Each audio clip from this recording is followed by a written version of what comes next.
give us a voice. And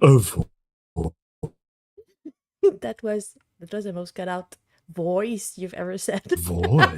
Now we have a face. Hi, beautiful people. Hi, Kenny.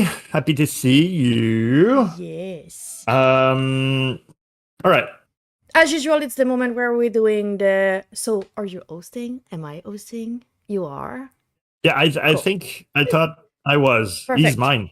Alex is mine. Perfect. So You've been owned, Alex. So yeah, I'm gonna do the introduction today, but before I do, I'm gonna try something.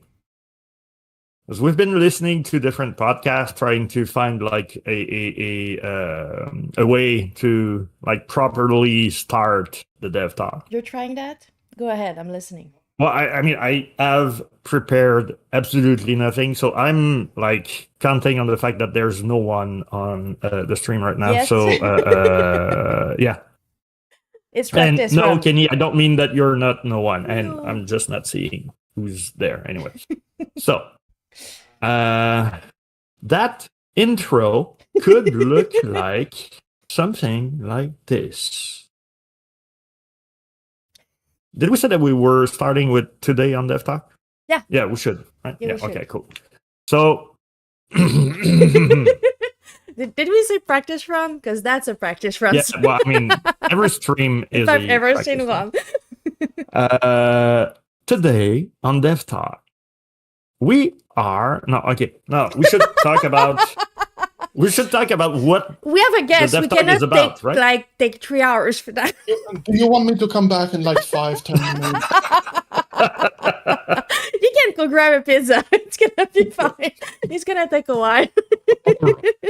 I'm gonna work on that on the side, and I'm gonna come back more prepared, or actually, like, yeah, wouldn't be difficult since I didn't prepare for that. So today on DevTalk, who we have, the guest that is with us today is Alex. Alex is a game designer / producer / magic maker on everything that is electronic. I'm talking about games, guys. Okay.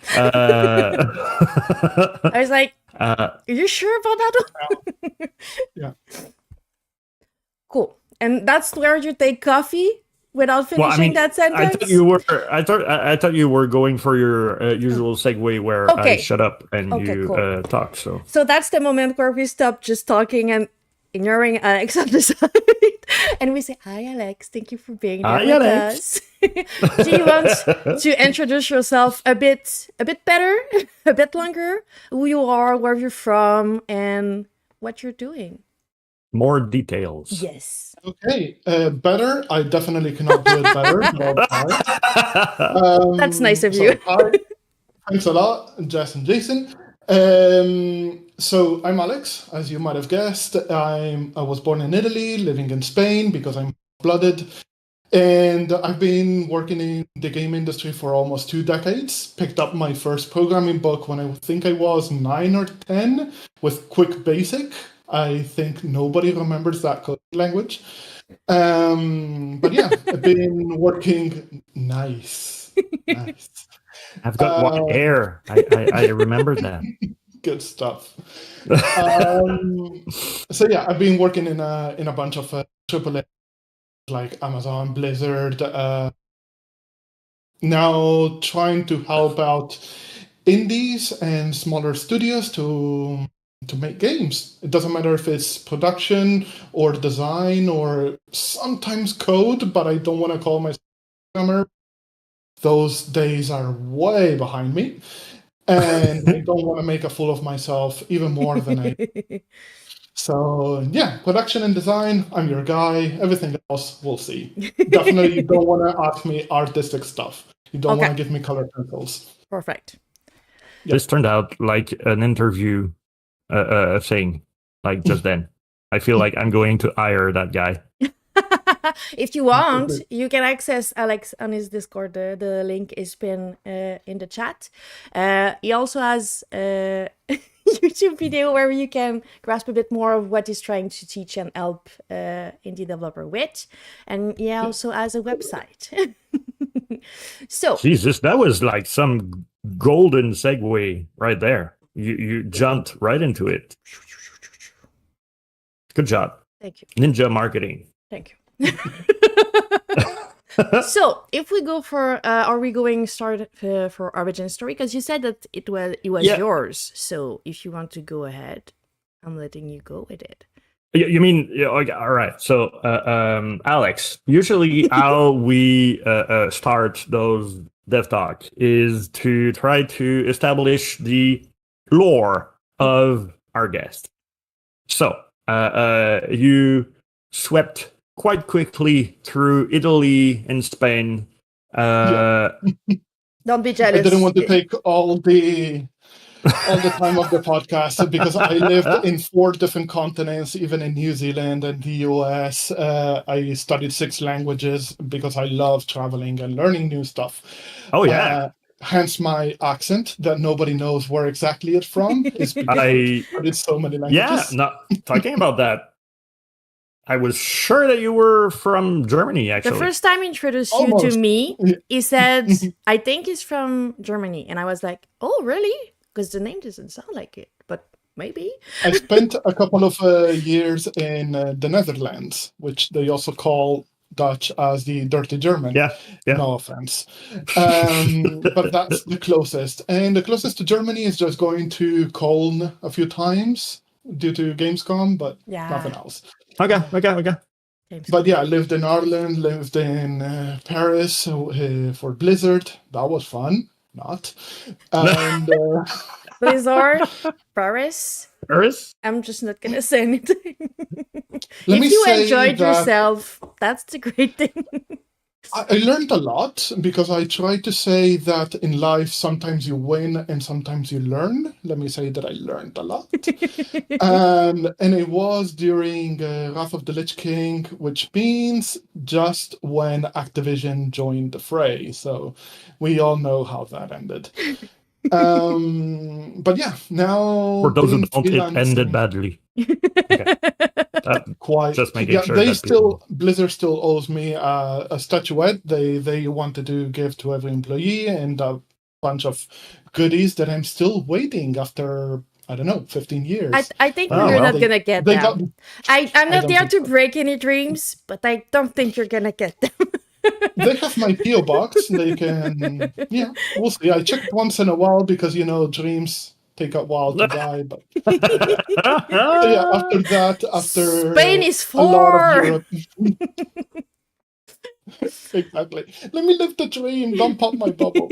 Sorry. Ended up in Amazon for a bunch of very boring technical stuff like AWS and S3 and cloud management, blah, blah, blah.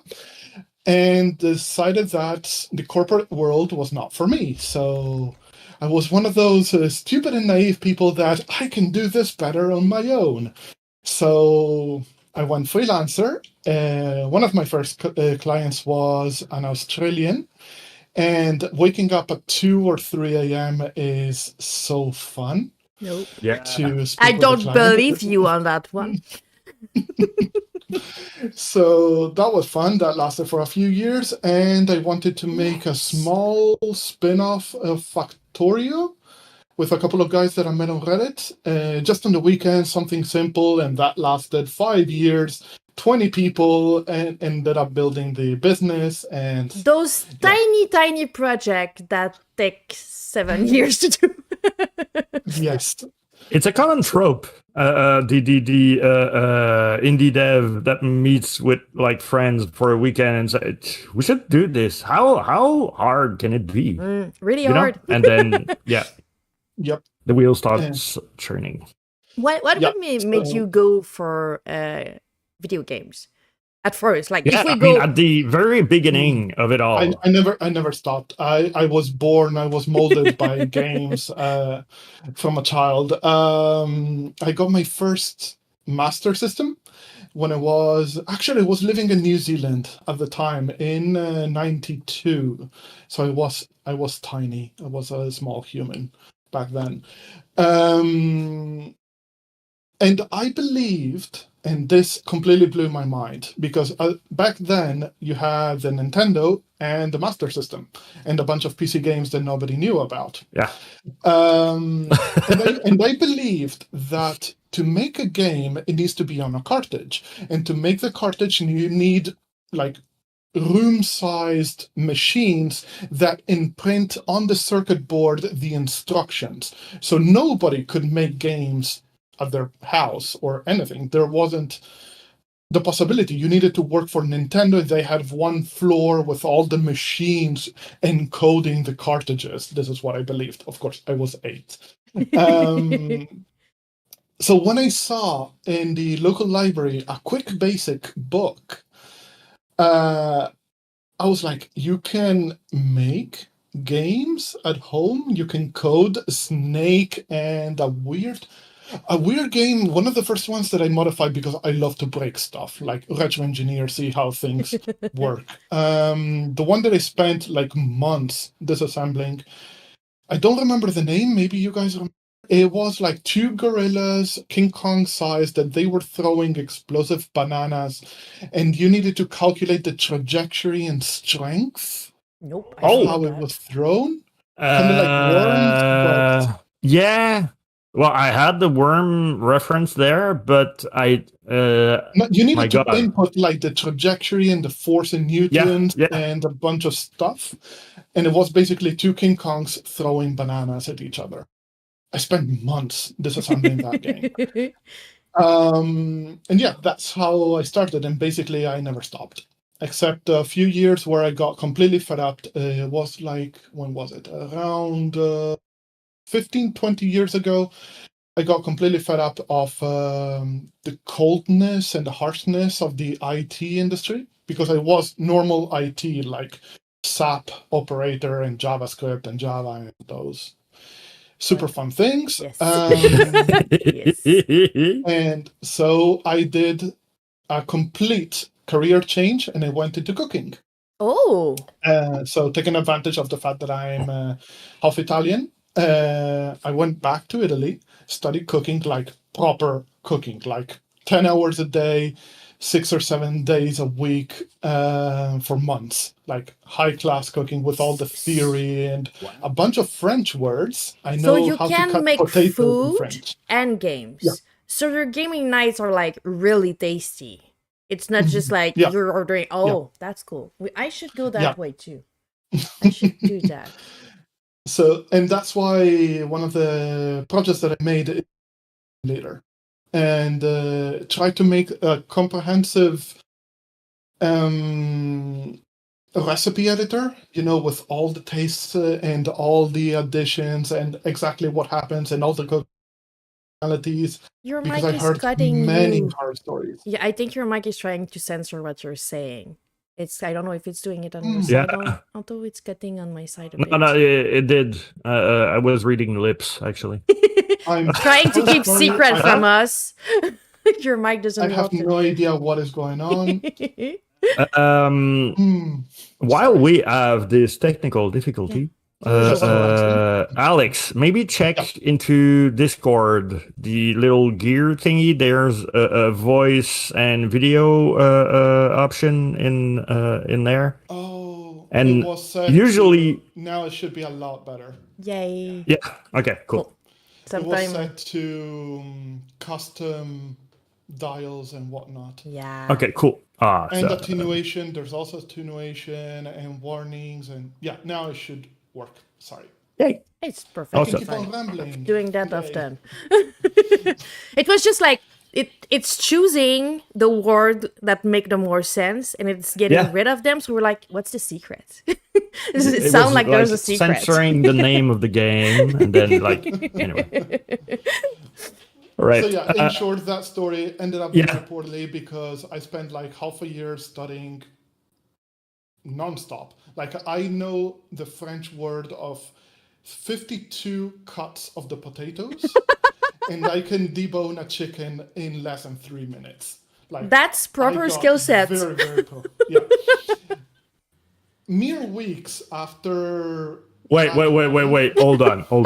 You're gonna have to name me A couple like of them. three cuts of the potatoes thingy. I took a second and I was like, do I know that much in French to name potato? I don't think so. No, I don't think so either. It's absolutely horrible. There's 5 different knives only to carve potatoes, and depending. Wow, for real? Impressive. I've been using the same all those years. We were doing it wrong. Absolutely ridiculous. So yeah, just a few weeks after finishing the course and graduating, like pretty nicely, I got hit by a car and it broke my shoulder in 5 different places. My legs were messed up, so I can't work standing up. Oh, so no kitchen for you. And that was the universe basically saying, hey, did you enjoy your time burning and scarring yourself? Now go back to computers. Yeah, because that doesn't mean shit anymore. You cannot stand and do it. I'm sorry. That is. Are you feeling better? It's been a while. No, it's. I can definitely move my arms. I do a little bit of gym, but I ended up with a bunch of nasty stuff like tibial fibrosis, fasciitis, and Achilles heel something. I don't know the names in English. Yeah. So basically, I cannot run nor jump. Jesus. Yeah, fine. I'm so sorry. But yeah, no, it's fine. It's the although it's the perfect disabilities to make game. To be a game dev. So, and if someone is telling you should go out and like enjoy the sun and run, you're like, I cannot. I need to do that. I don't have any choice. Life is telling me that's the only thing I can do. Yeah. And your voice is not more powerful than the universe, and the universe wants me. Yeah. Wow. Well, how long did it like take you to get like up and about after that? It must have been like a big one, right? Months, if not more. I ended to, I don't know, more than a dozen specialists in 3 different countries with a bunch of very nasty and intrusive tests for the legs, and yeah. So yeah. Well. Silver lining, Kenny. That's in the Silver past. lining. It was like let's see, I was 28 or 29, so yeah, like 13-ish years ago. It's in the past. It's part of me. Like I accept it. It's fine. It's part of. I know how to cook, but that's not gonna be my life. I'm just gonna cook for others sometime, sitting. Yeah, well, while I do it. I just learned that cooking was a recipe for disaster. Oh, brilliant. I don't have the symbol here, but yeah, you can. Yeah. Do we want to talk a bit about the first like public commercial game that you went on with? Sure. After that cooking... no, it was before. Yeah. It's before. Yeah. The Rise of Industry 1 was the one that put us on the map. And it was supposed to be a 3-part game, because the first one was set in the 4th Industrial Revolution that was in the 30s in the US and the East Coast. And what I wanted to do is that it ended up apocalyptic because you were too good at the game. So you basically polluted the whole planet. Yeah. So basically not a happy ending. And then you needed to survive after destroying the world. And that's basically, the sequel ended up being a DLC, which is 2130, which is what I honestly wanted the game to be, like very cyberpunk, neon, very dark and very, very messed up. But the publisher convinced us that it wasn't that marketable, so we ended up doing a normal, colorful, and were you market-wise, were you like way before Cyberpunk or after, during the same time? When was it? 2077. Good question. I think it was when it was actively announced. Okay. But I didn't want to go the cyberpunk approach.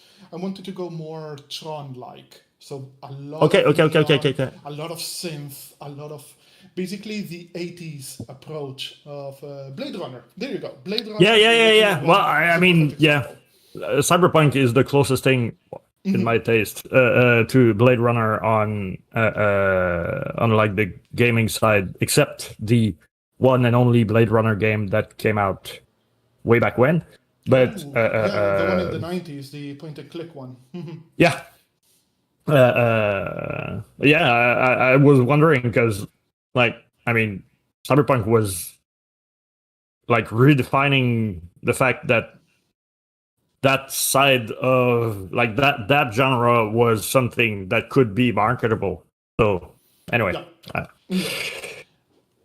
And the sequel was, because I love puns, and you might have seen it by now, and the last one was called The Fall of Industry. So it was going to rise, then completely destroy the planet, and then fall again. So basically it was a play on what Einstein said, that he didn't know what weapons were going to be used in the third world country, in third world, the fourth one. World War. Yeah.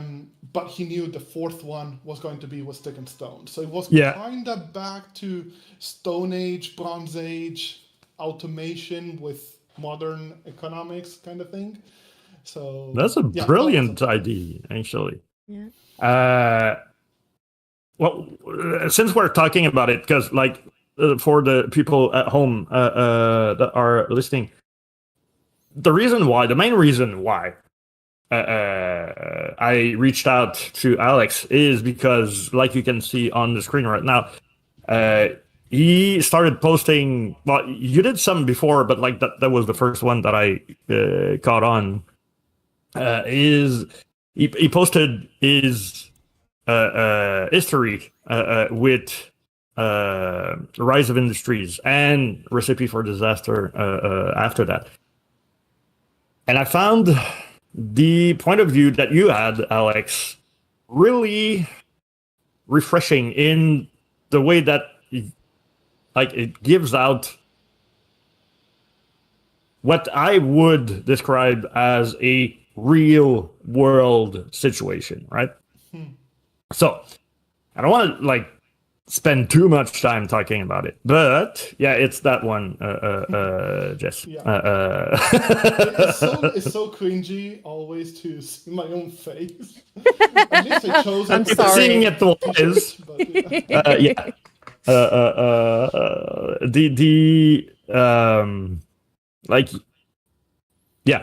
The reason why I found it refreshing was because usually what we hear as either audience or studio is either it's going well or it's not going well, and there's not a lot of details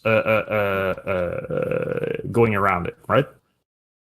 So you can hear rumors through the brushes, but the actual don't do this is rare. Few people have stated as openly as you have, which I'm guessing takes a lot of foolishness, humility, and it's a great thing for you to do those recaps of your experience. But since we're not on your YouTube and we are on Twitch, would you mind giving a brief, as brief as it can be? So basically compress those that 15 minutes, 3-4 part, 12 minutes, in just one. Okay, let me go. No.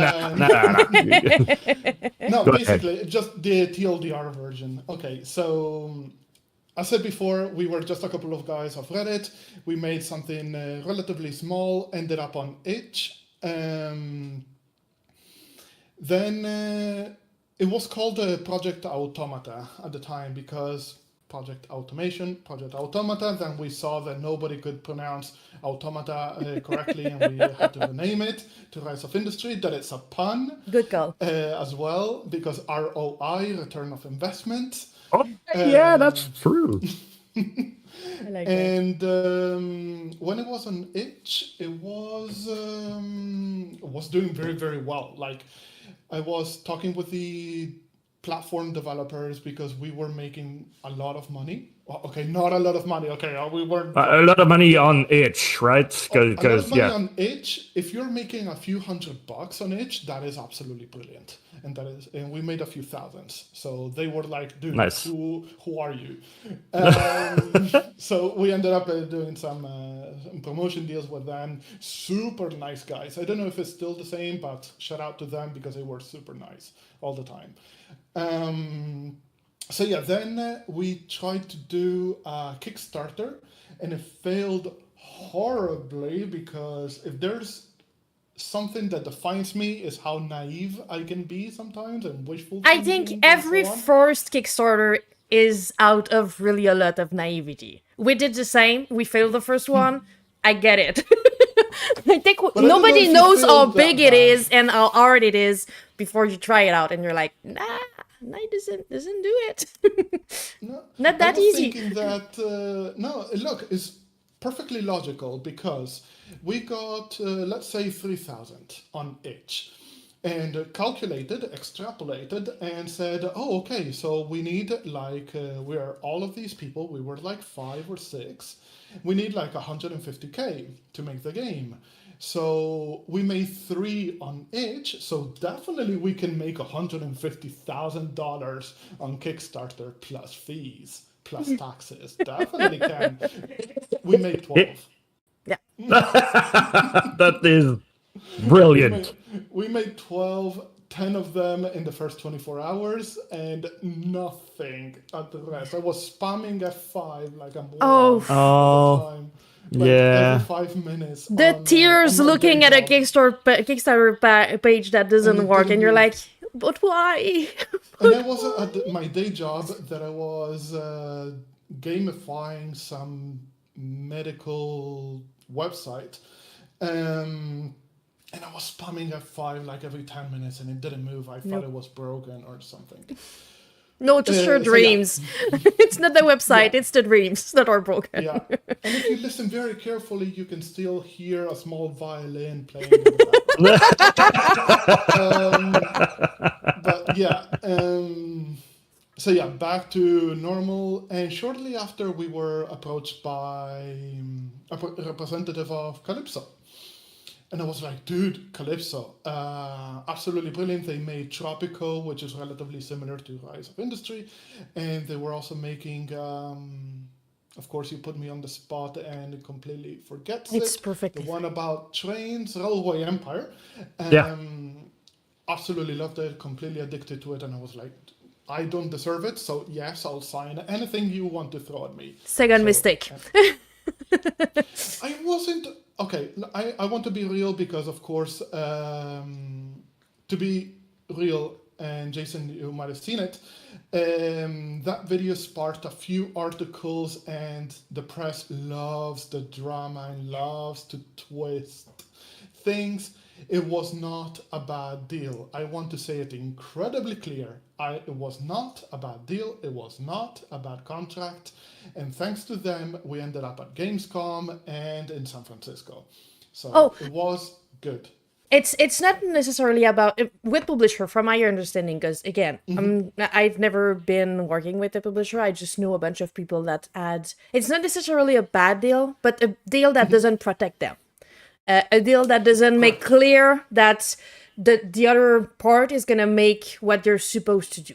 It's just, I believe you that you're gonna do your best, but their best is necessarily what you wanted for your games or what you needed for your game. Doesn't mean that any part of that deal is a bad one or a mean one. It's just that each part is supposed to protect themselves, and publisher know how to protect themselves, but usually first game indie developer doesn't know. You're like, oh my god, you're gonna help me? I know your name, so you're big, it's gonna change everything, I'm gonna sign. And then they realize that, yeah, they didn't mention that they needed that to be supported until the end, that they needed that amount for the marketing, that they needed to be shown on their page. All of those things are not there to protect themselves. So I get it, and thank you for like making the precision that it's not someone is mean, it's just that there's a lack. Yeah, no, Exactly. yeah. It's It's very, very important because I know there's a lot of. Sorry Go if ahead. you need to No. beep it out. Scumbag entrepreneurs and business owners and so on. And publishers normally, I've dealt with many of them, normally, the grand majority of the time, they are not bad guys, but they are businessmen. Yeah. So they need to compensate and evaluate risk versus monetary reward. If the developers need to crunch, it's not their problem because you, as a developer, you signed to produce something by X date with X quality. And it's quite simple. You need to hold your part of the bargain. And if not, you need to have a mention in your contract saying that you need flexibility. Exactly, which if is not, almost never specified. Exactly. And this I can say, because contracts are terms of agreement of what everybody should do in a very vague and worse, ambiguous way. Yeah. And ambiguity is kind of like beauty, it's in the eye of the beholder. So it's completely up for interpretation. Yep. And that is definitely what killed us more than once. Yeah. Because when there's a dispute, a third party needs to intervene, needs to check the contract, and needs to confirm not who to trust, but who to defend. Yeah, who's in the right, actually. Yeah. Yeah.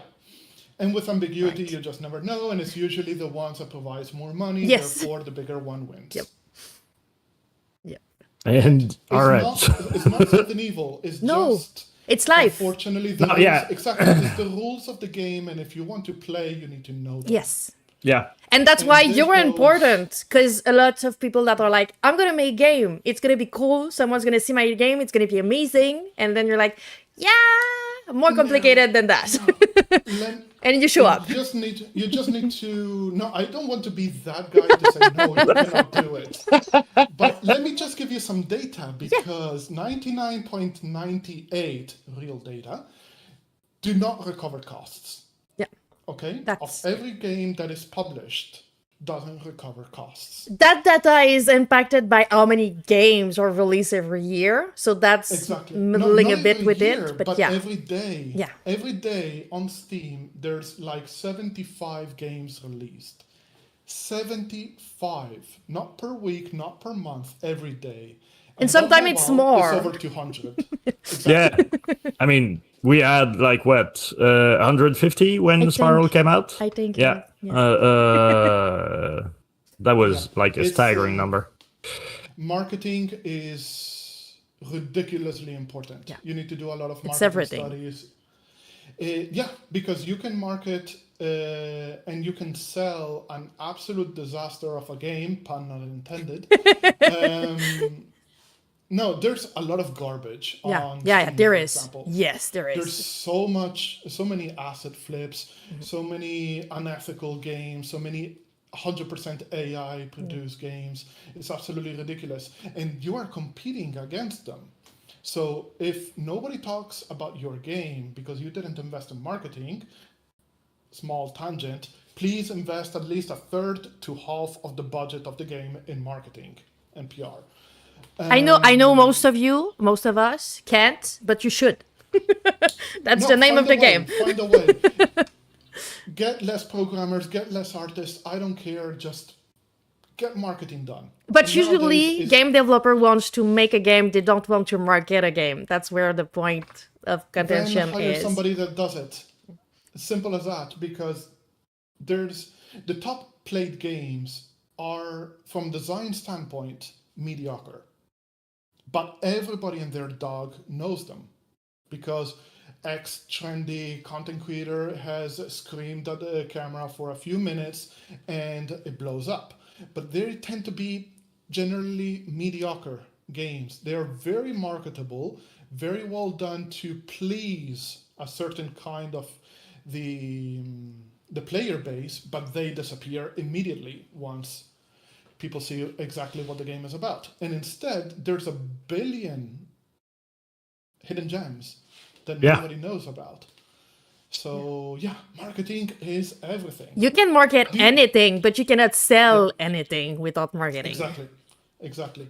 Now, do you need a publisher? Very possibly no.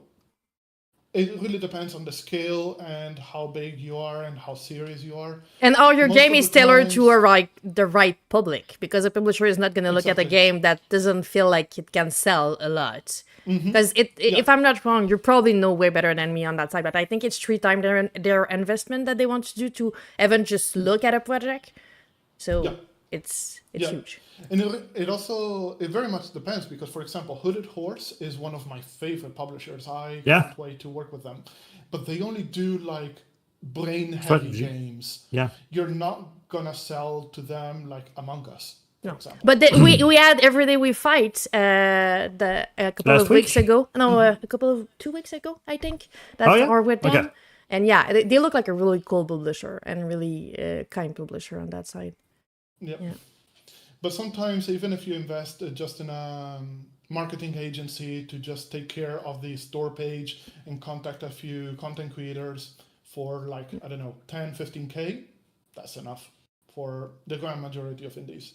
Yeah, but 10K is really huge for the vast majority of indie. The issue but it's a of business. But at the end of the day, making a game is not a game. It is a game in itself. You need to know the rules, and you need to invest. You invested thousands or tens of thousands of hours into developing a product. You need to invest a little bit more so that people can play it, or else, it's just one more paragraph in your portfolio. Yep. Or oh my God. Or luck. But luck doesn't come easy. Yeah. No. And when there's 80 games every single day, no. You need more than a puppy. You can't really count on luck to do your bidding every time. But yeah, luck have a budget for marketing. So yeah, I mean, yeah. The issue is that most of the indie dev that I know would have to like sell their house to be able to afford like the proper marketing budget. Like you're talking 10 to 15K, and I'm what some people hire me as a social media specialist, and you could put that amount of money on like every social media platform. You get a good conversion rate, like to people, like maybe to your Steam page. But if then the product that you're promoting does not meet the standard that you're promoting to, like to the people that you're promoting it to, well, it's gonna fall apart. You're just so it's trying to brute force the system. Yeah, it's really like like you said, it's a game. You need to understand the rule, understand who you're talking to, and then try to reach those people. But if you just scream loudly, I've got 15K, of course Facebook, Instagram, TikTok will take your money. They will not say no. But you won't reach anyone that like will be interested in your game. And so that's my part. There's the organic side, right? Because like I've got paid a lot of money to be a social media specialist, but what I am is a community manager. That community is the thing that is super important. Those are the people that will talk about Alex your game. Add on itch.io with the first one. That's a community. That's really cool, and that's really big, and it's really important. And that's the base for Kickstarter too. So yeah, exactly. Yeah.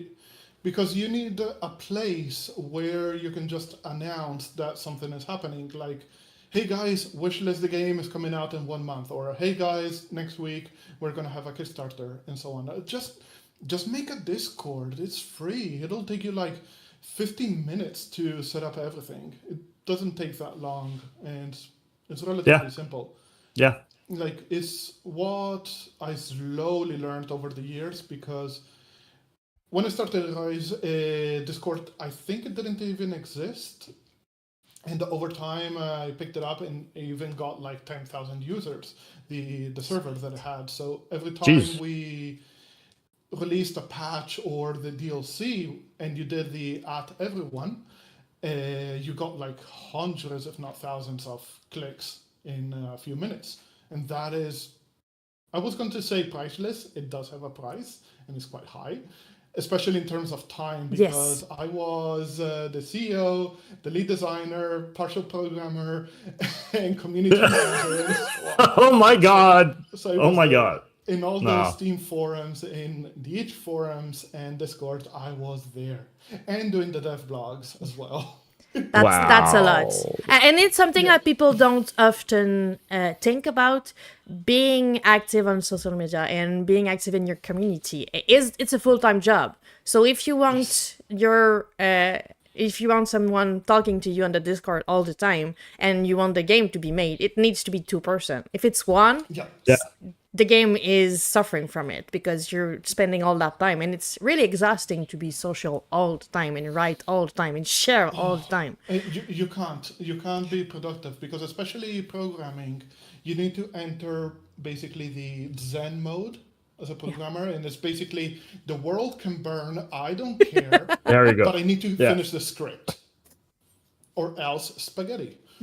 um, so when I see that is very trendy for the last couple of years on Twitch, for example, a lot of developers live streaming their code Yeah. while developing. Like, I Yeah. can kind of get it if you're doing art, but code, I We fail had to see how is it possible. we had someone that is doing that, and as we were like going live, is working right now on Twitch and is doing that, but he's a solo dev. That was his way to find a community, to find people to Yes. have him like work on his thing. He needed to do it, and having people making him Yeah, but you're accountable. incredibly slow.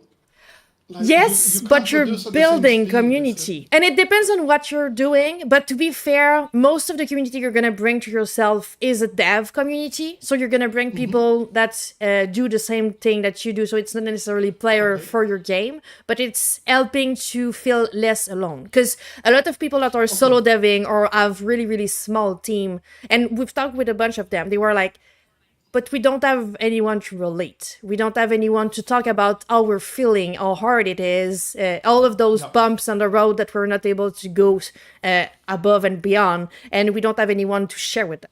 So I think that there's a part of community in that sense that's helping pushing the game forward, that if they were left alone, even if they were cutting quicker, they would give up quicker too.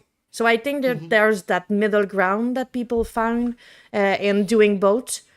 But And I would like to add I'm that just baffled that they can do it, because I will never be able to focus. I don't know if it's ADD or what. well, it is, but I can't you focus. they usually full game. have like a timer or something that will like say, okay, right now I'm working, I'm not looking at the chat and blah blah, and then like that helps. But like marketing wise, it was Fullbox Studios that was working on Block Shop, if I remember correctly. you are. And he pressed the release button on Twitch with the community that has been like following the development of that game for like A year. the past year. So it was beautiful. from a solo dev standpoint, a real success, because like he made probably, and I don't have the number, but I would guess between 50 and 80% of sales that day, like on release, because everybody was ready, waiting. Like it was there was the like the contrary of FOMO, l'effet de groupe. Yeah. No, I'm sorry. No English for you. For me. Like it's the same kind of like people brings people. It's the more people that you have, the more people will. So the more people that is there saying I bought the game, more people bought it, and it went like really, really well.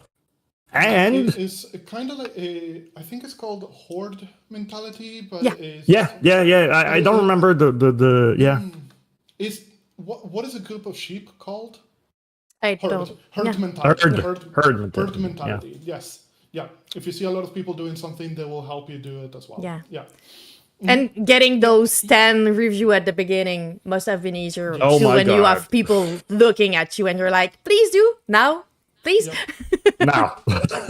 And that really helps the Steam algorithm, because if they see a lot of interaction, like posting on the forums or reviewing the game, like the algorithm just num num num num num, and puts you on the front page. And we like that. That is very good.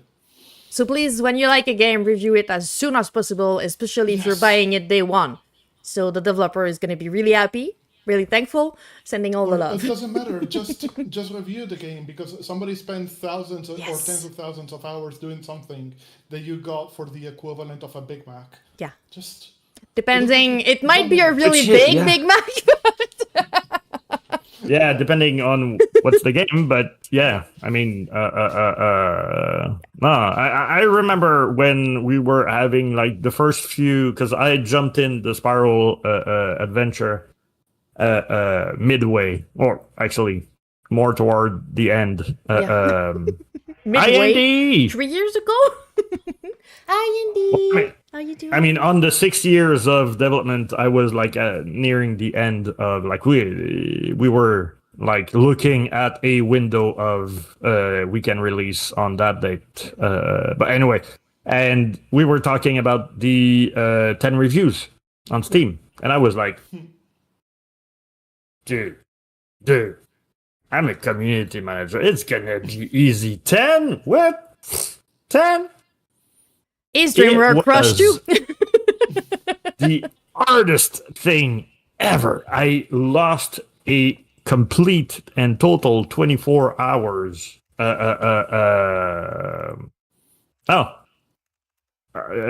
sorry. You look fabulous, Jess. I know, I'm in. I told you. Oh, okay, cool. Thank you, Andy. It's always a good idea to compliment your boss, so that's fine. I said it first, Andy. You're the worst. Okay. But yeah, no. I won't say hi because he didn't say that I'm looking fabulous either. So I'm not gonna say hi. You all look fabulous. Andy and Be More Natural, which her real name, maybe not her real name, but like the name that we know her is Maven. And they are both, and Kenny too, content creator. We managed to... They cool people. Yeah, meet cool people. But yeah, so Steam review, hard. Lost a couple of friends during that day. Yeah. People don't realize. It's something that you're probably, I don't know how active you were, like your friend group were doing development, or if you were kind of solo in your group, but there's that lack of understanding. I was working 100 hours a week. I didn't have any friends. Yeah, it's you cannot maintain a social life. Yeah, it doesn't work. No. And then when you release the game, people are like, oh, you still exist? You exist? You want me to pay for that? Yes, please. Do you know that I've disappeared because I was working so fucking hard on something?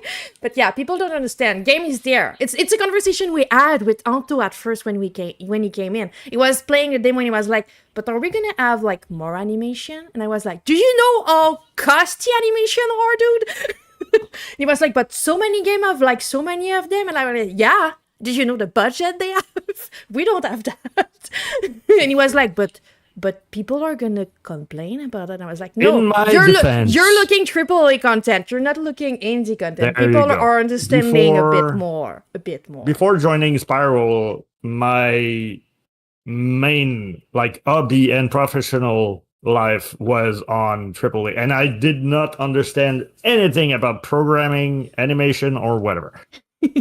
So yeah, the first time I looked at Bernard when he was sitting or doing stuff, I was like, well, geez, there's like no transition, missing like 3 key animations. Yeah. So then I learned how much just and I'm still talking about it, Jess, even if it's 1 year after, putting a petting animation of Elfie at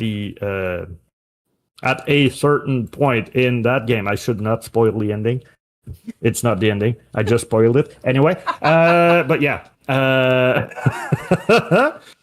So yeah, I mean, we were like 2 weeks before the game released. Nobody would believe. And yeah, and she's like one of the founder and project manager and producer. So she decided So many died. to take the money from the marketing department and put it in animation. I wanted a dog. Yeah. I needed a dog. And I was having the same face as you when she decided to do that. But You need to believe. the number of people that was... sorry, Jason. Go. One thing that you learn the hard way, you need somebody that has the balls to tell you no. Like if you're going to do a stupid business decision, you need the a-hole that basically slaps your hand and stops you. I have one of those, and I convinced him that I was right, and I was right. Oh yeah, no, the like the return on investment of that thing is way bigger than whatever we could have done with that amount of money in marketing. I didn't see it, but yeah, I mean, the number of clips of people petting Elfie was mind-boggling at the release. So He's the best. yeah, Apparently Elfie's the the... chat loves it, so it's definitely worth it. Yeah, I mean, but we do have a how do we call him? Creative dictator. Yeah, creative creative dictator. Yeah. Excellent.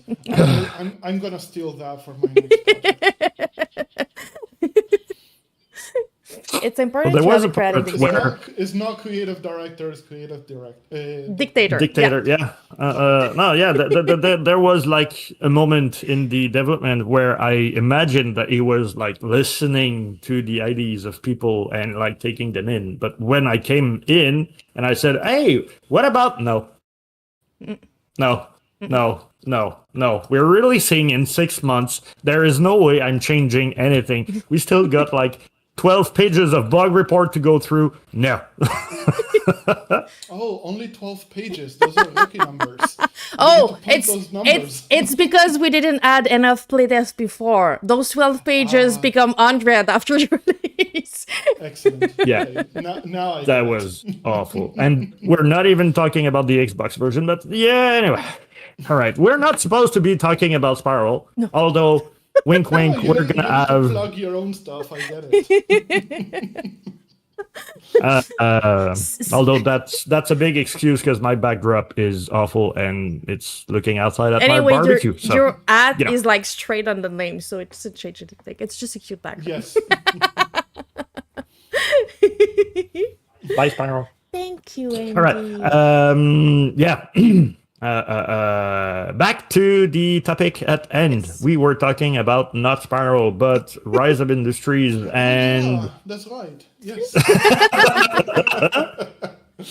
Before petting the dog. so yeah, and if I remember correctly, the part where we left off was when you signed with Calypso, who is is it considered like a big publisher?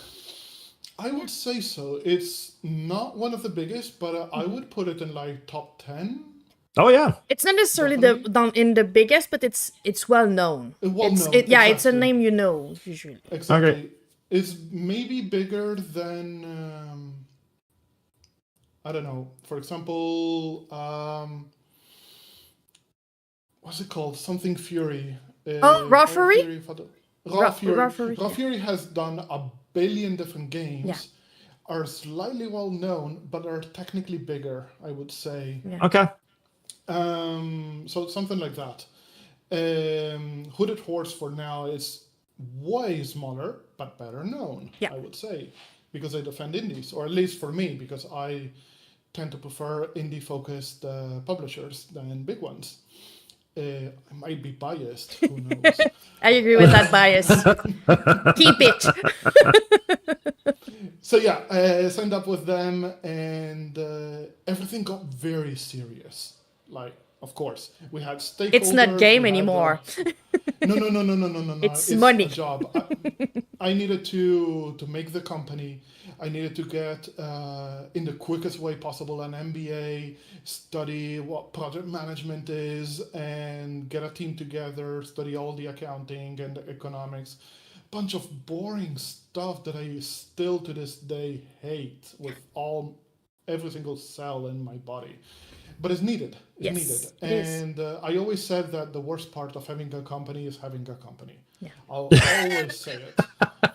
That's a good way. Because I just want to design games. Yeah. I don't want to do interviews with like 100 people every single day that maybe I can only give work to one of them. Yeah. And I need to say no all the time to people that are, especially nowadays, desperate to work and more than valuable and more than they can provide a lot to every single project, but you need to choose. You've entered the field to do games, and now you're just full-time admin. That's usually... And yeah, it came... Look, Roy, Rest of Industry, took like 5 years to make. The ones in the middle, so basically year 2 and year 3, I needed, in year 4, I needed to get another designer because I was not designing. I was just doing the broad strokes and community managing and business managing and so on. I physically couldn't have the time to do it. And you know that you're the best person to do all of those things. But at the end, you're not making a game anymore because you know that game so well that you can talk about it, but you're not doing it anymore.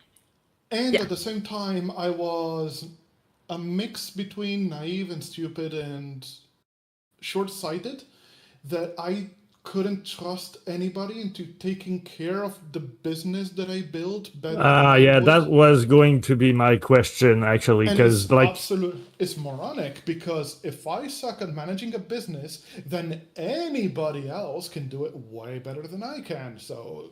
And you ate it, so why? Because it becomes your baby too. The game is your baby, but the company is your baby too. And you think that you're the only one that can take care of all of this, but there's not enough time.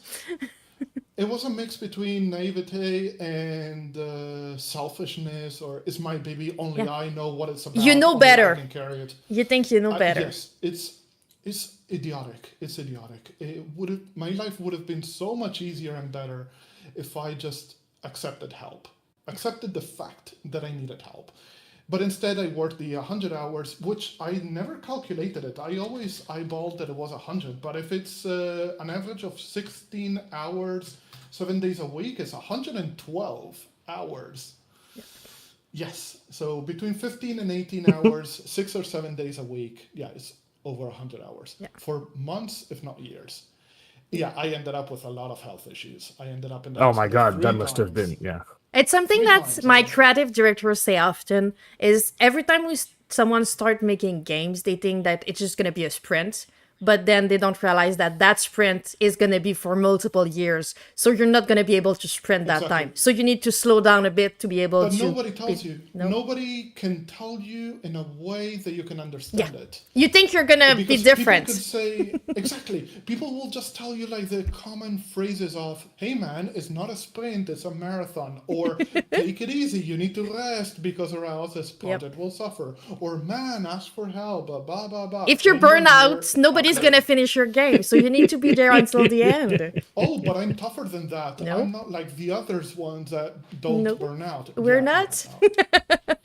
Nobody is. And no joke, after so many years, I'm still taking pills due to anxiety and a bunch of stuff that remains. So please take care of yourself. Have some balance. Have some balance. You jumped from like year 1, which I would guess is when you signed with Calypso to toward the end, but no, okay, let's see. Year 1 was mostly solo and itch. Year 2 was a lot of itch and then Calypso, sorry. Because there are others that I'll Yeah. explain. And then hardcore, year 3, 4, and 5, stakeholders, meetings. I think it was like every 2 weeks or every month. Like I needed to prove to them that my game, my vision was still maintained, and they would provide feedback for how they would change things for my own benefit, kind of thing. I'm a very transparent person, okay? I tend to appreciate feedback. Doesn't mean I always do. All of them. And I got better with the years. At the beginning, I was like, dude, this is my project. You signed up for this. This is like, suck it. I think we would all be like that. I think that any kind of dev, like having his baby, and it's been a couple of years at that point, and now you have to accept that someone think they know better than you how to handle your babies.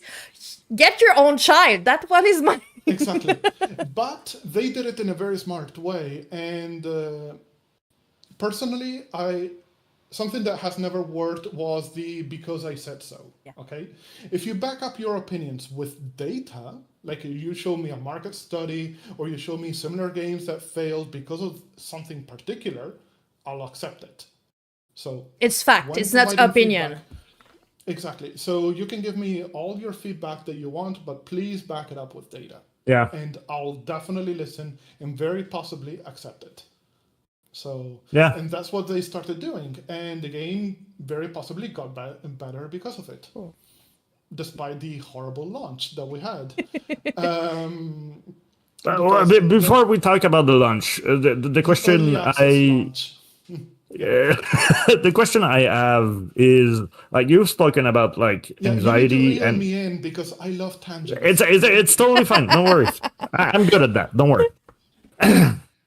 Because the lunch part really interests me, but the anxiety part is I'm kind of curious. Hi, Mama. How are you? It's not my mom. It's Mama IP. Another. I call her mom. No, I mean, yeah. You can be Uncle's ego, mom right? if you want. Yeah. So she's the mom of everyone. Yes. There you go. So yeah, anxiety. Is there like one point, like you were talking when you, like business meeting and stuff, were you like physically there? Was it like through video? Okay, so Oh, no. We never ended up having a physical office. Okay. In 9 years of the company, I have never met in person with anybody else. Not even your own employee? Not one. Are you serious? I've had a total of over 50 people. 9 years give time. Yeah. Rotation. Normally we were like 15, 20. So I'm 90% sure I haven't seen a single one in person. Wow. Not even in Gamescom or GDC. Are you serious? Wow. I did meet everybody at the publisher. Went for a lot of burgers, especially in Germany. Like I got wonderful pigs eating the massive pig shanks that they serve in Germany. With sauerkraut that nobody enjoys. I don't know how they do that. But yeah, I never met anybody. So when I mentioned stuff like we got a bigger office, it's metaphysical. Like it's more like better servers, better source control, more people, better hardware, and so on. But yeah, I never met anybody, and it's so bizarre. It makes sense in COVID. It's kind of like out there. We had a lot of people working remote, although you started this business before the whole COVID thing, right? Yes. Yeah. So you were like, I remember that I had the computer in the living. I was living with a girl at the time, and oh my god, I just remembered. The computer was set up. Lo and behold, the monitor was on top of the chimney frame and the desk was in front of it. It was a tiny apartment.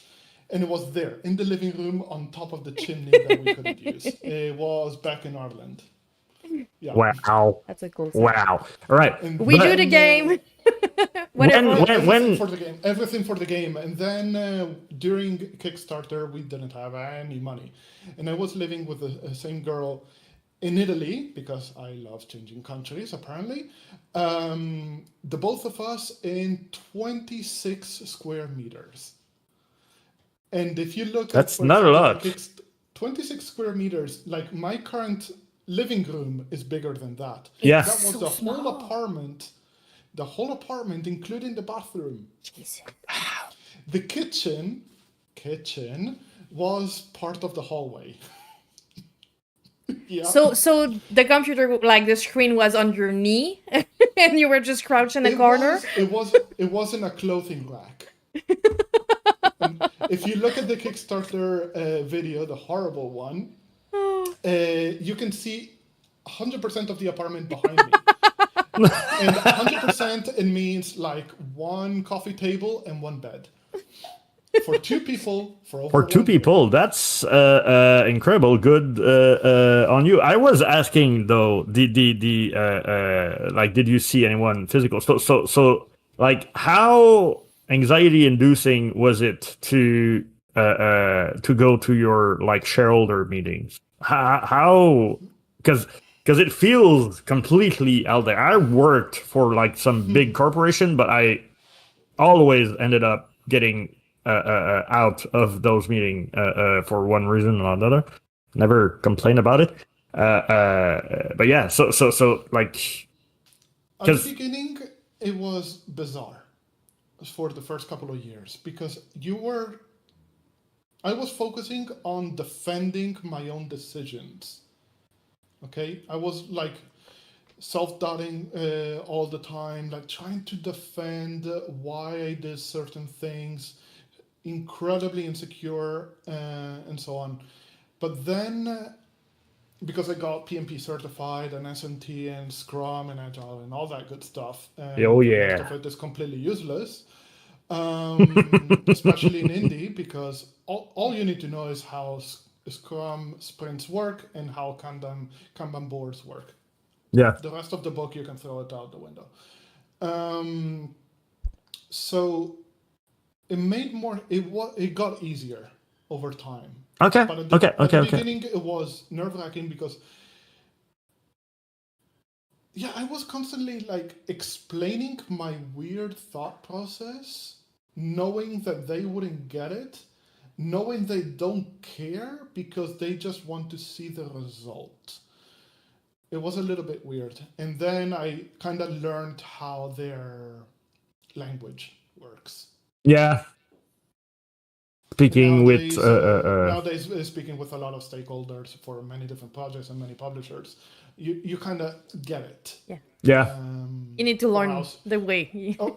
Or else it's very simple. If it's not part of you, of who you are, don't force yourself in learning it. This is me talking to my younger self. You don't need to learn it. Just get a producer and they can do it for you. Yeah. But you need to trust that producer. But when you're making game and you don't see people, you don't trust anyone because you're like, but I know better because it's my baby. Yep. Everything go back to that. Yes. And you learn. You learn when you are forced to slow down. Like I learned it the second time I went to the hospital, and I was having panic attacks when I entered the room where the computer was, and I couldn't. Oh my God! Like getting there, I couldn't enter the room. It was very messed up. Like I had palpitation, not palpitation, like tachycardia. You know, yeah. It reaches like 200, and you literally can't. You need to keep an arm. You need to keep an arm and understand that it is a product. It is a game. It is a business. It is not just you can't see your it baby. at that moment. No, that's what I'm saying. You're supposed to, but it's difficult when your whole life, your whole personality at that point is you making that because you spend all of your time. It's not just a personality. You end up having this toxic codependence. Yeah. That the game needs you because you created an environment where the game cannot continue nor survive without you, but that is reciprocal. You end up seeing that all your existence, the only reason why you get out of bed and then back in bed because you're exhausted is only and exclusively for that. I have no idea how it was to, from the outside, how I maintained a romantic relationship with the girl that I was with. Like, I have no idea if I was always stressed, always shouting. I honestly don't know. I only remember work. I know it sounds a bit depressing when we talk about that, but it's something that people don't necessarily know. It's important, because everybody needs to know. When we were gonna release Spiral, I was trying to be transparent. I was like, I don't know who am I without Spiral. I don't know what I'm gonna do. What's next? What am I after? Purpose. Yeah. It's my whole existence. I breathe that. I do that. I think about that 24/7. When it's gonna be into the world, first, those reviews are gonna go straight to, like, I'm gonna feel them personally. It's not gonna be my game. It's gonna be about me, and that's an issue. It's a product I'm delivering, but I'm seeing it as an extension of myself, and I did not even code anything in that. So okay, I would even go further than that. You don't see it as an extension of yourself. You see it as yourself. Yeah, there you go. Everybody sees, and you end up being this flesh shell that is like the physical representation of that project that only needs to eat food and sleep. Yeah. And we should not do that. Let's be clear. We're thinking that we should not, but we agree that it's usually the way it works when we start working on that. Yeah. If you leave it unchecked and you don't have anybody close to basically slap you into realizing how it is, or literally physically, you need somebody to shake you and tell you that you're messing up big time. You can breathe, you can do something else. You don't have to do that all the time. The world is not going to explode because you're not working right now. And spoilers, you can always push the release. Yes. You can always delay, and I'm going to quote Miyamoto, I think it was Miyamoto, Nintendo guy, that said it, that a delay is temporary and a bad release is forever. Yeah, true. So, dude, take 1 week. Yeah. Piss off and go somewhere else. Just detox. It's fine. Nobody's going to say anything bad to you. On the contrary, people are going to say that you've been a slave of your own creation. You put your own chains. Just chill. It's fine. Yep. And to wrap up this ugly, dark moment, I need to say another big mistake that I made. At the time, I was proud of making this mistake. And it's sacrificing yourself for the sake of your teammates. Teammates / employees / whatever. That's true. Because, again, this is a business. Yeah. And if anybody receives another offer where they earn more, they're going to ditch your ass. Simple as that. The illogical level of loyalty that I felt towards everybody that chose to have this trip with me was ridiculous. I had a lot of people, okay, not a lot, and some people that earned way more than I did. I was close to minimum wage, and others, and there was one, I'm not going to say who, that got at times double of what I was getting. And I was working possibly double the hours, and the company was mine, and blah, blah, blah. But yeah, just relax. It's important to recognize the work that people do to help your game. And it depends on the situation, because on our side, people were paid by us. So it was our day job that we're paying for them. So they were not paid as much as they would have been paid in another company. So we were really grateful for their help and their time and everything they were doing. But being grateful doesn't mean killing yourself to make sure that they don't have to take 5 more minutes to do something. Exactly. That's and it's not just about the money, it's also about the pressure. Yeah. And of course you cannot demand, and I'm using the correct word here, demand. A lot of people demand.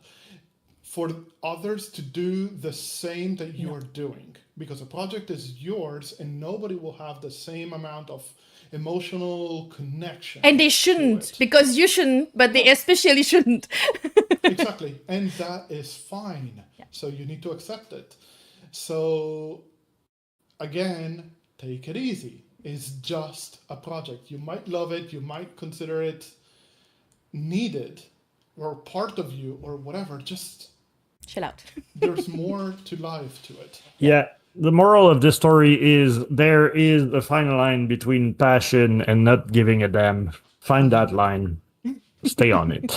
And then don't cross it. Yeah. And ideally find somebody that reels you in. Yeah. Like my current better half. I love that term. Significant other. I call her my anchor, because she keeps me grounded. When I derail, she brings me back to reality. Yeah.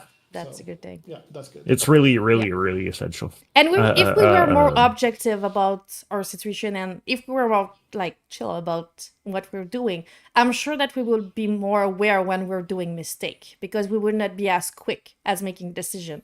So if you were in those meetings like now, you've learned so much. But also if you're a bit back on that situation, looking at a game and at a project and as yourself, you could be able to say, yeah, but I'm gonna need that, not that I need more flexibility. I don't think that it's my baby and I can't do it on my own. So that's more easier also to make less mistake, because we're all doomed to make mistake. We're all gonna continue making mistake, but yes, try to learn a bit, just a little bit. Well, I'm getting like way ahead of myself right there, but like the person that you wished you had with you during those days, is it like essentially what you're doing right now? Are you being that person to other people? And I want to that's believe so. cool. I want to believe so, because especially with the YouTube channel that I'm trying to build, and it's a lot of work. I thought it was just, I'm gonna hit record and talk to the camera for like 10 minutes. No. So I've seen your editing. There are hours it's not mine. on those. And shout out, and I know they're for real. Watching. Aidan and Nathan, thank you for helping me out. Good job. But yeah, I would definitely not do it without them. Yeah, I derailed myself. Yay! You were talking about we were talking that about you start what you doing your now, YouTube. Yes. Yeah. Okay. So I tried to learn from my mistakes, and I tried to learn a lot with other people's mistakes. So I reversed that psychology, so that if I tell others my own mistakes, maybe people can learn from them. So that's kind of what I do. I do a form of edutainment, kind of like what I'm doing now, by showcasting my endless supply of mistakes, but putting a twist on, this is why I did it, this is how it went out, please don't do it. It is a brilliant way to showcase, like to educate people. And come to think of it, like I have a mortal fear of flying, right?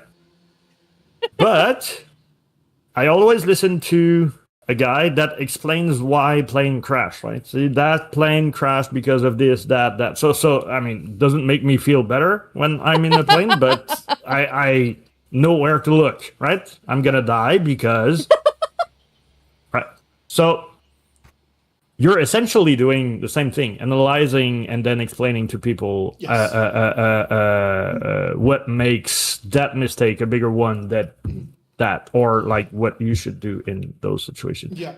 And I want to believe a little bit more as well that I do. Like, for example, I do one-to-one consulting, either with indies or directly with studios or publishers, because publishers, again, they're not the bad guys. I still work with them.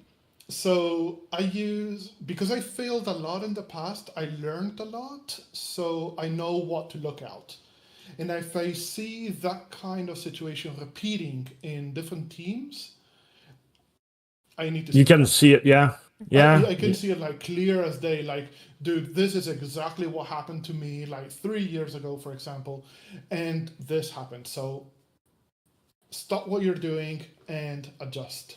People Okay, need to so listen and to other yeah. people's mistake and not think that they know better when they don't, Yeah. because Well, I they mean, just started. And I So can you prove it, and I obviously can know prove it. better. And there's a lot of people that provide, don't want to say names. There's a lot of people that provide services, let me say it in the easiest way possible, that only have theory. Like they read a lot of books, they did a lot of courses, and that is fine, but they don't have like field experience. Like yeah. I was part of many double and triple A games and also indies, and I've seen a lot. Like, there's way more messed up projects than. Actually, I don't think there's a single one that I've been that is like, oh, this is flawless. It's going to be a No. brilliant release. All of them are their own particular twist of a nightmare or directly a hellscape. So People don't know I try how to much help. they like if a game arrive in front of them, like what everything that went behind the scene to get that game, it's usually insane. Same way for movie or for anything that needs to be worked on a long time and with plenty of people is doomed to have like mistake and like big issue and human problematic. There is a similarity between movies and video game, Yeah, there's a lot of but overlap. yeah, you like won't start filming like the actual production of a movie. You won't start it like year 1 and then get the movie out year 5. It's gonna be like a Let's 6-month thing. let's talk about pre-prod. A video game I is not know, just yeah. production, it's pre-production. A movie has the same thing. And You can work on post-production. a script for like 10 years before you end up making the movie, but it's part of the Yep. story of that movie. Yeah. So, Yep. Although Pre-production is like a small indent. Pre-production is mandatory. Yes. If you started like developing without having a proper plan, you need to spend weeks, if not 2 or 3 months, making the plan, making a proper design, even before the first doodle or the first line of code. marketing study, having your scope, making sure that you don't get out of that scope. And if you bring something in, you need to get something out. It's not, you're not Exactly. adding. You just need to make a clean. basic game design document. Like, Yeah. it doesn't need to be like 80 80 pages. Just do 10, 15 pages, the core pillars, the unique selling points, small market study, who's this for? And there's plenty That's of tools fine. that doesn't cost you. If you need a market study, just go around. You're gonna find some that it might cost you $20 a month, but you just need 1 month. So at the end of the day, under $100, you're gonna know, is my game for someone or am I doing it for myself? Which is fine, you can, but don't be sad if you don't make money at the end of it, because you knew when you started your project. That's You need important to to know. differentiate between what is a hobby project and what could become a commercial product. Yeah. Because products, a game stops being a game and starts being a product when you need to focus on the market. Yeah. And there is not a game anymore. It's just something that needs A/B testing, lots of marketing, lots of QA and refining, and But not that's so how fun people stuff. are gonna see your game. So Yep. your game is a They don't see product. your It's intention. marketing. Nobody will see your intention or your dream or your initial idea. They're gonna see just Some, the not few nobody. pixels. Some. We always you always have have a base of community that are really understanding of what you are doing, and Yes. they love you for who you are and what you put in the game. But most of it, what's gonna make you make money and be able to finance another one is people that just see a game and not the person behind it. Yes. Yeah. Exactly. Yeah, if your product is able to stand on its own, like it's a good thing, because like I don't know how many community managers works at Rockstar or CD Projekt Red, but there is not enough to keep it like first level. I know the name of everyone in that community. That product is standing on its own. Yeah. Definitely. You said I'm not gonna name one of your client because I don't know if it's under an NDA or something, but you Oh, I'm were proud of talking. you taking care of NDAs for other. You don't take care of Yeah, your mine own, I but will other burn, people. but I don't want to put him in a difficult situation, right? I take care of our guests. Thank you. Even So though you guys are in yeah, Canada and I'm in Spain, I can plead the fifth. Correct? Yes, but we don't. We're not in the US either, so we can't all what? put the No, hold on. You know what? Let's bring math into it. We meet in the middle, which is, I'm thinking, like right in the middle of the Atlantic Ocean, therefore international waters. So we're all pirates. Okay, cool. Yar. Okay. Excellent. On a more serious note, So, so yeah, you were talking about a client that you had that is a publisher, and if you don't know who I'm talking about, it starts with P. Can you talk about them? Not so much because very strong NDAs. I can only say very vague things, but I am. Yeah, I wanted specifics, but yeah, all right. How is it going with that publisher? Is it a fun contract? I've been with them? working with them for different projects for a few years, and Oh yeah, I enjoy working with them. Like they are good. They are very European because publishers in the US and especially in Asia they do things very very differently. But I enjoy working with them. I cannot unfortunately say what projects I'm working on. I really want to, believe me, I really yeah. I know. It's fine. It's fine. but I need to keep them happy. So Yeah. in general, when we were working I with the can say who it is. publisher, I can say who it is. you It's can. Paradox. Okay, cool, Okay. Cool. But I cannot say for what projects. cool. And Can you I do explain not. what you're Yeah. doing with publisher? What is your like role with them? Like, are you the bridge between teams and publisher? Is it something? My God, you cannot even. Sorry. I'm Caps? so sorry. Oh. Give me. I want to believe that in a couple of months everything should go public. Okay. Until then, I am very very sorry. I want to.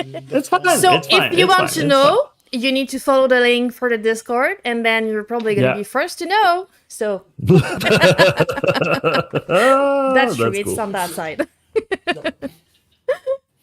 That's cool. Cool. All right, because like since we can name Paradox, I was like going for. Did you work on that Star Trek game that they shipped out a couple of years ago, and why? And but still, it's all right.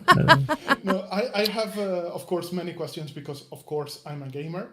I have many questions that even I don't have access to. Like, for example, I really, really, really, really want to play Vampire the Masquerade Bloodlines too. Oh yeah. Oh my God.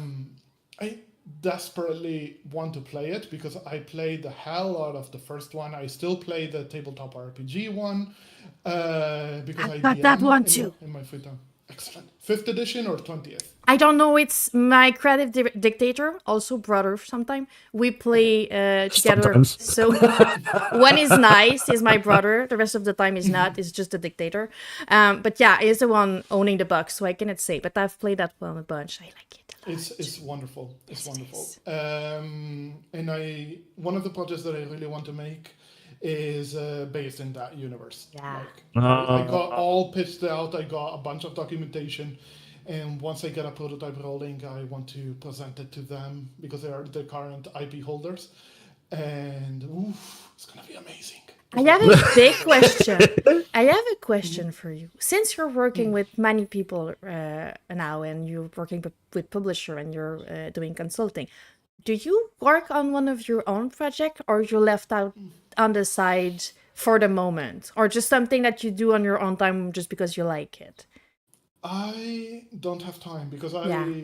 my day job, like 40 hours a week, is with paradox, and I want to give them the best part of me. Yeah. So I want to Yeah. keep it that way. Cool. The rest of the evening, I do some consultancy for whomever wants it. What little time left is scripting the videos and putting them on YouTube and TikTok, and that takes a huge amount of time. Yes, indeed. So I don't sleep much, and then I try to keep a healthy social life, like I still DM. Or Good thing. Proud of you. Proud of you for doing that. I learned. I'm losing hair much slower now. See, that's good. I had That's my a good- first white hair during like Spiral release, so I have one. I have that's one. A threshold. That's a threshold everybody goes to. It's a milestone. It's part of the job. It's my Spiral white hair. Yeah, I didn't count mine though.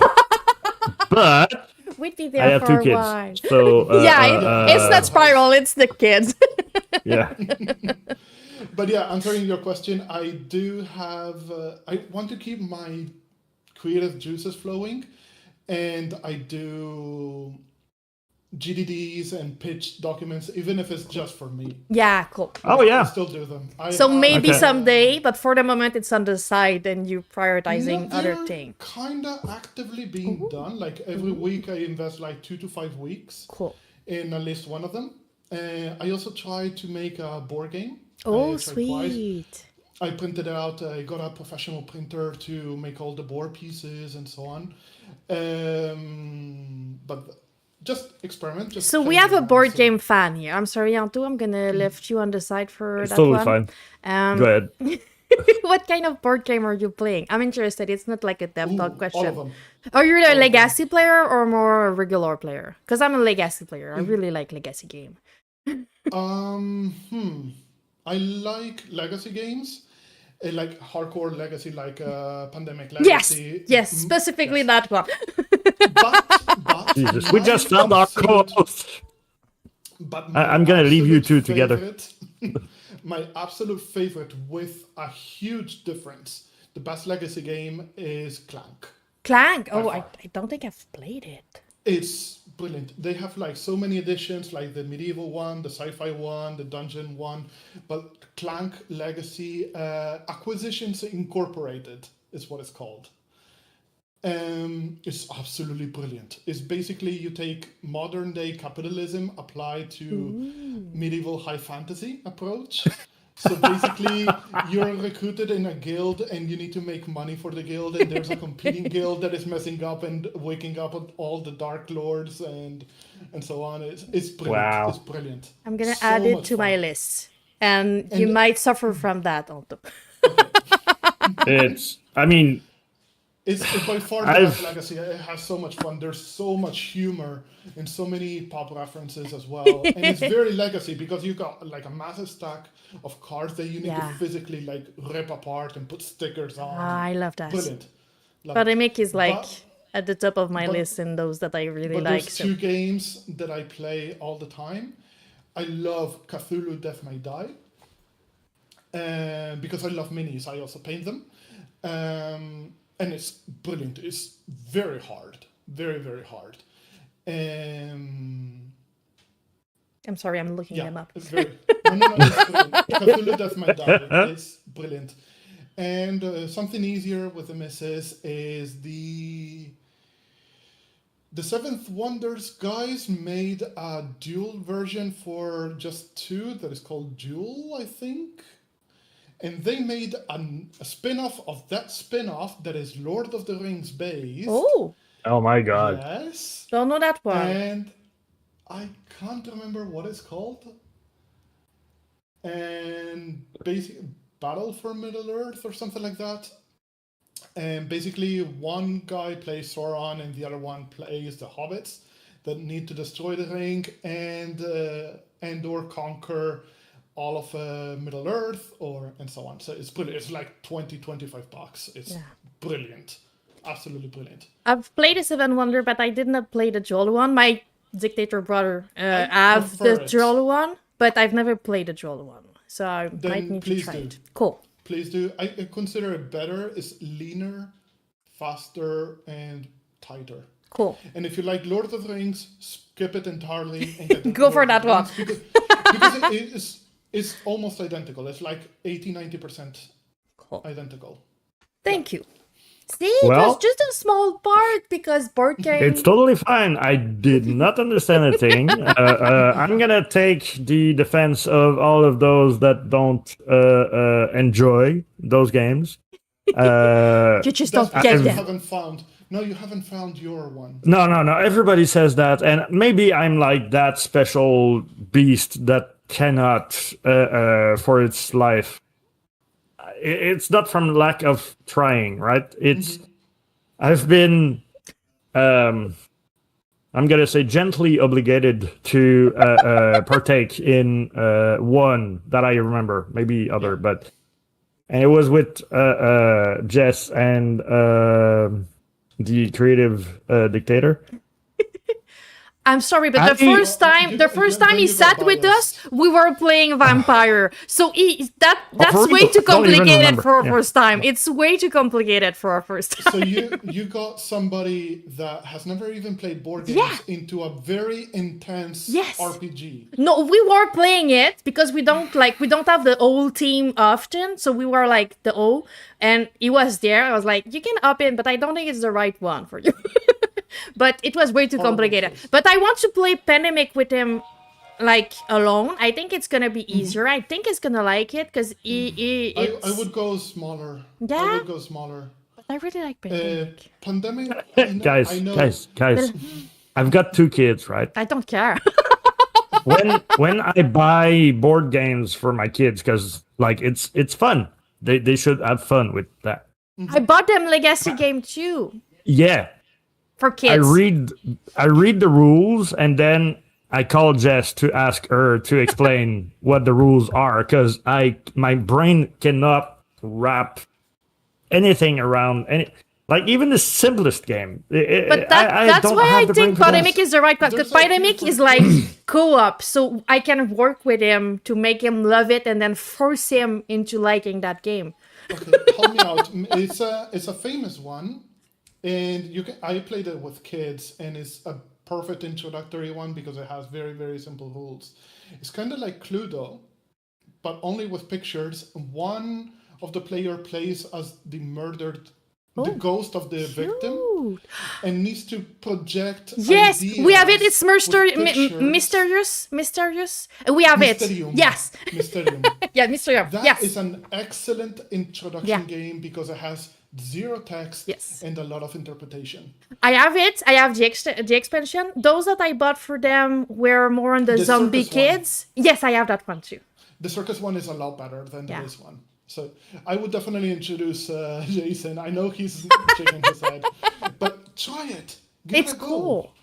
Dude, I did. I can't. I mean, okay. So maybe it comes off from when I was a kid. When I was it's the PTSD of risk, Dad. Yeah, maybe. But I mean, my dad was playing like diplomacy or something. It was like the Risk, but for adults. Yes. So I remember, like, I have a PTSD of like the smell of the Sharpies that they had. Like, they were smelling super bad, but I was like a young guy. Then Nintendo happened, and like when I was faced with, do I want to play Monopoly or do I want to play Mario Bros? Who wants to play Monopoly anyway? But I know, but like, I played it recently, I don't like it. Last winter. It's horribly designed. For real? It's horribly designed. You can see, Yes. like, mathematically, what are the better choices, and then you don't have a real choice because it's just. I'm sorry, Maven. I hate Monopoly. But I completely get your point, and I'm gonna say a small anecdote. I completely get it. So my smaller brother, he also played a lot of video games with me, but he was more into Counter-Strike, for example, when we were kids. The old ones, like 0.6. Yeah. And I was very big into strategy and RPGs. Like, I was playing the first XCOM when it was called UFO, Yeah. Earth Defense, I think it was called. And then So many UFO enemy unknowns. Well, although it did add. He was there for it, waiting. No, I mean, like, Jesus, I didn't sleep a lot when I got that game. I know. Definitely get it. So I was only playing that and Civilization 1 and 2 on DOS. Yeah. My brother was more into the Nintendo 64 and going to the cyber cafes. I don't know if they are called publicly that, like in English. When you go to... It's one of those places where it's like a LAN party. Like all the computers are connected and you pay by the hour. Internet cafe, yeah. I was big on that too, yeah. Here in Spain, we call it cyber cafes. So we were there. I was playing Counter-Strike all the time with him. And I suck because I always sucked at FPSs. So one day I was very big in RPGs. And I introduced my brother to Baldur's Gate 1. Wow. Yes.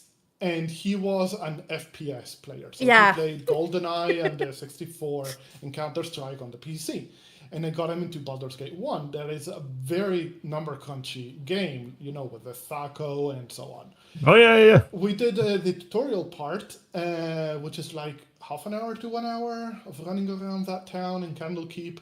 And then you leave. And spoiler, your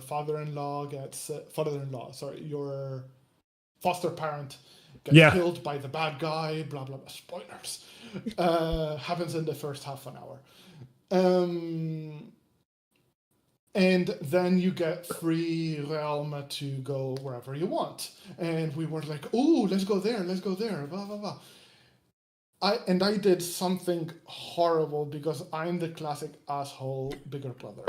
I turned on PvP mode, so basically the spells you could target people in the party and you could cast spells. I casted Sleep. He failed the dice roll, and it lasted over 15 minutes. Oh my God. Again, context.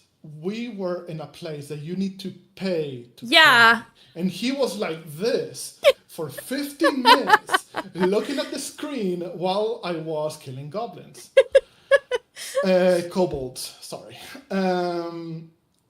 I destroyed the possibility for him to enjoy an RPG. That's sad. And he still reminds me. So you can kind of understand my PTSD then. So I definitely get it. I don't want to call it PTSD because I mean it's a real thing. Yeah, no, right. But it's very, very similar. And I did the same with Star Wars. I locked them in the common room that we had, and I put the whole original trilogy back to back. Oh, you're such a brother. You're such a brother. You cannot leave until you absorb the culture that is the original trilogy. He still hates me for it. Yeah, I would hate you too for it. I mean, put like the entire 7 season of Next Gen, I would be good. But he's a tricky. Star Wars, no. I mean, like the first one is, which is like the 4th one. It's cool. It's a good one. But like, I only watch shit in like the original destroyed VHS copy, like with the absolutely worst quality ever. Like you don't see all of the mistakes on that version. Yep. It's perfect. All right, so it's 2:20. It's 2:20. Yeah, all right. So I've got like 10 minutes before I need to go fetch my kids. So I'm going to do what I usually do. Which is something that people will at some point eventually watch like one DevTalk from the beginning to the end and like figure out what is that thing. But until then, Alex, and I'm sorry in advance because like that's the one thing that we don't prepare our guests for, right? Oh, So wonderful. Big question. It's a trap. all right. The cake is a lie. All of those. Yeah. Star Wars and Portal 2 in 1. Excellent. So, Alex, in the last like 2 hours that we've, the cake is a lie, Maven. It is. Although if you played Cyberpunk, little tangent, there is a nice Portal reference in it. Once, Anyways. a couple of years ago, I made a didn't see cake. it. You didn't? Oh, there is. The old side quest with the cab that are there is one of those cab that is like has the exact same voice as whatever her name is. Gladys. Yeah, and she keeps like saying line with like maybe one word different or like I it don't is. remember that. I did Yeah, that quest, no. but when the game came out, I really don't remember that. I need to reinstall it. A couple of years ago, Yeah. like way back, I made a cake that was like the cake in Portal, and I wrote like a couple of cards with insult from Gladys. It was a birthday cake for my brother, so it was just like full of insult of him that should like die, and that it was fine Yeah. because it was for It is science. brilliant. So it's a lie, but it was not at that point. Just want to make it clear. All right. All right.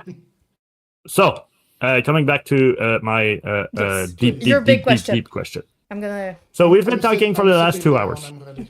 It's all right. Take a deep breath. It's gonna be fine. I hope. Anyway. So, we've been talking for the last 2 hours. We know a little bit more about you. What makes you twitch? What makes you happy? Your what great makes you taste in board cry? game. Yeah. Jess has a new friends now. And Let me know about Cthulhu, by the way. Okay, go on. you guys have to stop talking. It's a dev talk. It's not a board game talk. Me. There's Okay. developer behind board game, monsieur. No, please. Please. Okay. All they deal with is like carton and stuff. So, I mean, nah. Jeez. Come on. All right. Yeah, shame. And you're blowing up my my intro. Jesus. Yeah. There you go. She cannot interrupt me now. Okay. Somehow, right now, I feel really self-conscious when your mic is off. That's really weird, but yeah. Okay. Don't. You've lived that many years that we still don't know, but I'm guessing that it's near my amount of years. You've dealt with a lot of stuff. You've lived through a lot of stuff, more than others, I would guess. Blood, tears, laughter, all of that. You take all of that. You put all of those experiences into one little box. Mm-hmm. And then you close the box. And then you take the box and you put it. Is it always like this? But it's the first time that she's miming it at the same time. I'm sorry. Your mic is off. I can't. Yeah. Anyway. Yes. Oh, geez. All right. Sorry. I'm tired.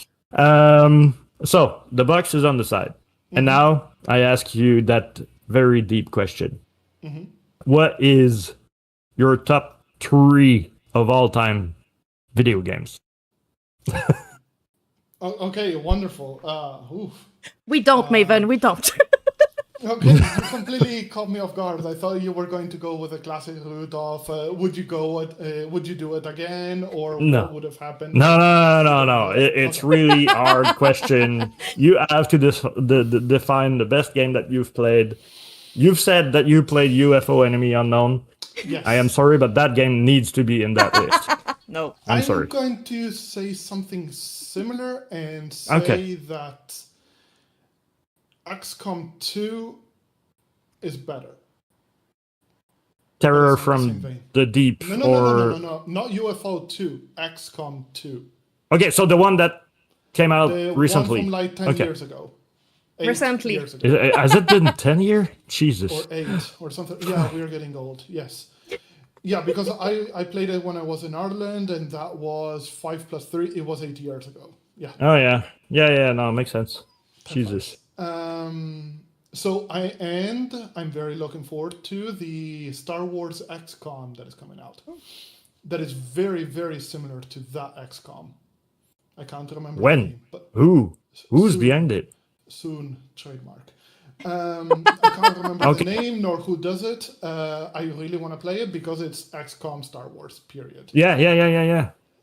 It's all you have to say. Then games. Okay, did you ask for best game, favorite game, or the one that I was more obsessed with? Well, the textual thing is top. So you define if it's like life-changing, spent more like the most hours on it, or I dreamt about it. It's up to you. Oh, okay. Best, favorite, time-wasting, everything, Star Wars Galaxies. Oh my! There you go. I spent a ridiculous amount of time in that game. And yeah, I know that Legends exist and it's a Yeah. But No, the original one. The one by Sony back in the day when there was EverQuest 2 and so on. Yeah. I spent so much money that I was... And not so much money. I was spending so much time that I was the second richest person on the server. No way. Yes. Impressive. And you can still Google it, like Janin Emporium. That was because I hired players to sell the stuff that I was making. Every single guild used my clothes and my biopets. And I was selling the in-game. This is against end of user license agreement. Yeah. I was selling the in-game credit for real money, and I was paying rent with it. No way. Yes. Only for a few months, but Props to you. Yes. I was obsessed with that game. And the top richest player was a gunsmith. It was absolutely brilliant. Like that completely absorbed me. So let's see. XCOM 2, SUG, Star Wars Galaxies. No. I would have to say Civilization 4 or 5. Okay. For the third one. Yeah. I don't know which of the two. Maybe 4 because it's better designed, but 5 is more streamlined. It's easier to play. And I would 7 agree doesn't with exist you. for me. Although I would say 4 just because the theme music is out there in terms For the music, of quality. I need to say the 6th. Yeah. Like the English one is what's it called? I'm gonna have to. The market song. What's it called? I'm gonna have to listen to it. Yeah. Going to the famous medieval song by the British. Going to the market and need to buy sage, rosemary. I don't know. Okay. Yeah. Never mind. Okay. I only remember that game because of the English song. But I don't know if the 4th of the 5th I would prefer it. I played a lot of the 5th and the second one too. But I think I played a lot more the 5th, but technically and design wise, I think the 4th is a better game. But the 5th is more approachable and more enjoyable. Yeah. More doable in multiplayer too, if I remember correctly. Okay, sorry. I'm removing that one and putting SimCity 2000. Oh! Oh, you want Yes. someone? Oh shit! Okay, There's so so- many because I also want to put Baldur's I Gate know. 2. That's why. That's why it's a hard question. That's why it's hard. Okay, removing XCOM, putting Baldur's Gate 2. I'm keeping Star Wars Galaxies, and I think it's a better game than World of Warcraft and EverQuest was at the time. and then I need maybe a strategy today. one. Yeah. So it's either Civilization 4 or 5 or SimCity 2000 or 4. Difficult. I mean, 2000 was the one. The one back in the played days. all of them. I played all of them. I was doodling in school the layout of the city in SimCity Classic, like because it was very, very squared, and I was doodling that. I'm a Red Wolf For player. those- I don't know any of yours. I know them by name, but I've never played any. So Well, you've seen City Skyline. yes. Oh, I know Yeah, what okay. I know what it is. I Okay. know what SimCity 2000 is. I know. I just never played it. Well, 2000 is like the isometric pixel version of City Skyline. The first one is Science soundtrack. oh yeah, and the newspaper and everything. I was playing that on a Amiga 4000, and once you get to a certain point, I had to like reduce the window to a minimum for of like the days to go. Yeah. Yep. I was on a 486 DX. Yeah. You were With a turbo button. yeah, that did exactly the opposite, right? If I remember correctly, you need to changed push from it to play 36, older. Yeah. From 33 to 66 megahertz, and it was all the games got messed up.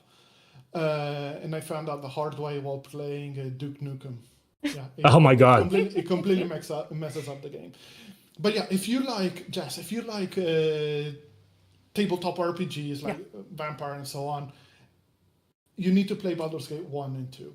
I've just played the third one, but I need to play the older one. It's completely different. Completely different. You cannot play the second one before finishing the first one. Okay, cool. It's a direct sequel. I don't mind. You I've played import- Witcher you 1, so I import can it. suffer through it if it's difficult. It's complex but not complicated. It requires patience. Cool. Yes, it's slow. Okay. Yeah.